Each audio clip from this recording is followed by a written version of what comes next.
everyone, it's Movie Lover 120 here, and I'm here with my first movie review of 2021. Yes, guys, we are finally out of the horrid year that is 2020. We are now hopefully for a fresh restart for 2021. We are now in. And my first January on YouTube. So, guys, what am I going to be starting off this year with? I'm going to be starting off the year with 2009's Gamer. So, guys, for those of you that don't know, Gamer was an action video game styled movie, set in the future, released in September 2009, directed by Neville Dean and Taylor, the directors of the two awesome action movies, Crank and Crank 2 High Voltage, epic movies, and unfortunately, who would be the soon-to-be directors of Ghost Rider Spirit of Vengeance. Oh my god. God, man, Ghost Rider Spirit of Vengeance sucks balls. But I'm not talking about that. I've already reviewed that piece of crap, so I don't have to talk about that. I'm actually reviewing their probably last good movie, Gamer. So yeah. So, Gamer. What is Gamer about? Well, it is... I'm going to get to what it's about, guys. In a future mind-controlling game, death row convicts are forced to battle in a Doom-type environment. Convict Cable, controlled by a teenager named Simon. By the way, guys, Cable is played by Gerald Butler. Must survive 30 sessions in order to be set free.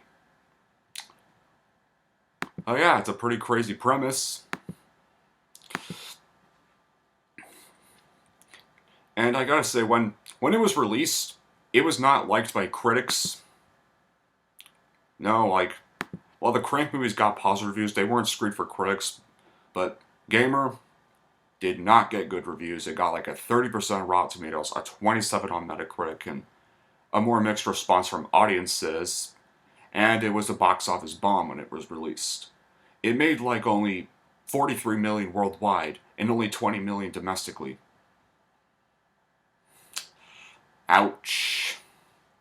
That's not good for a 50 million budgeted film.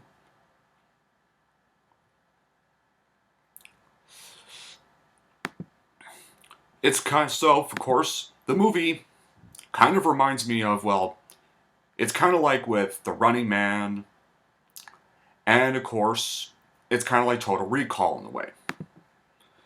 Since, especially after they had finished the Crank movies, Neville Dean and Taylor went on to go film a new big-budgeted film.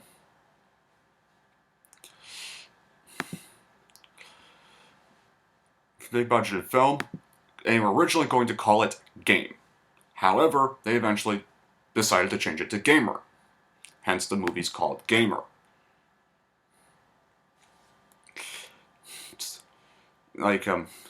Here's all the good stuff about the movie. Well, for starters, the action sequences are still epic, and it's still fun action sequences to watch. There's still good performances from Gerald Butler and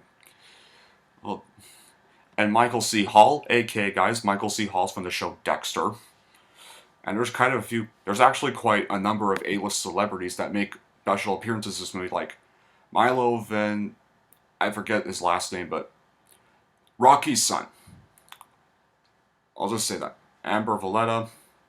John Leguizamo makes like one little cameo, but he's only in for like a few seconds. Ludacris even is in this film.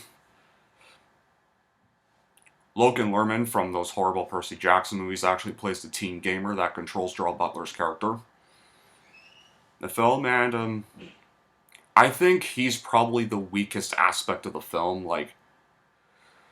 because I could kind of agree with some reviewers, I can agree, the movie didn't need to have, that much, guys, there's, so much graphic nudity, sexual dialogue and stuff in this film, it kind of inaccurately portrays gamers as immature perverts. Even though a lot of gamers really are not. But then again, guys, it's a Neville Dean and Taylor movie, so you're gonna get that stuff if you've watched Crank. you'd know what to expect. And like the pacing is like kind of off and at times, and it can kind of get filmed a little too fast.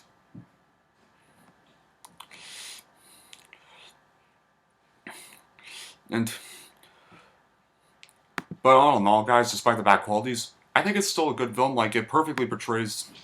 It's kind of like also a social commentary on online gaming and how far it can go. Like there are like pretty disturbing scenes where there are scenes of a gamer controlling this woman to go on places and have these encounters with people and of course, well, it's kind of like your average future movie most of the time, and it's kind of got your average family. Like he has a family stuff. Blah. We know he's just gonna get them back, and yeah, but I mean like Cable, the character of Cable. Now, what would be my recommendation? Well, if you love Crank and Crank 2, you'll probably get a kick out of this if you just want an action movie not to be taken seriously. Like, it's definitely, you might love it or hate it. I don't think it's one of the worst. It's definitely better than a crap movies Remove a Bull, for example. And also, it's definitely loads better than AVP Requiem, and it serves loads better than Spirit of Vengeance. Excuse me. And it's definitely got way better gore than Craptivity, I'll tell you that. But, well guys, I'll reflect cap on the good qualities. Good qualities. Action sequences, Gerald Butler and Michael C. Hall's performances, the visual effects, and kind of the flash-paced editing. The bad qualities. The overuse of sexual dialogue, the inaccurate portrayal of gamers, the generic plot. Yeah, those are the bad qualities. So, how would I rank Gamer? Well, I will rank Gamer a 7 out of 10. Is it as good as the Crank movies? No. Is it better than Spirit of Vengeance? Hell yeah. Like, way better. So, you're just looking for a goofy action movie that does vulgar action movie. You'll get a kick out of it. I mean, don't like watch it as just a masterpiece. Don't like view it as a masterpiece. Just view it as a corny, goofy action film. And you'll get a kick out of it. But until then, guys, that'll be it for this review. Thank you all for watching. And if you like this and want to see more, then don't forget to like and subscribe to Movie Lover 120.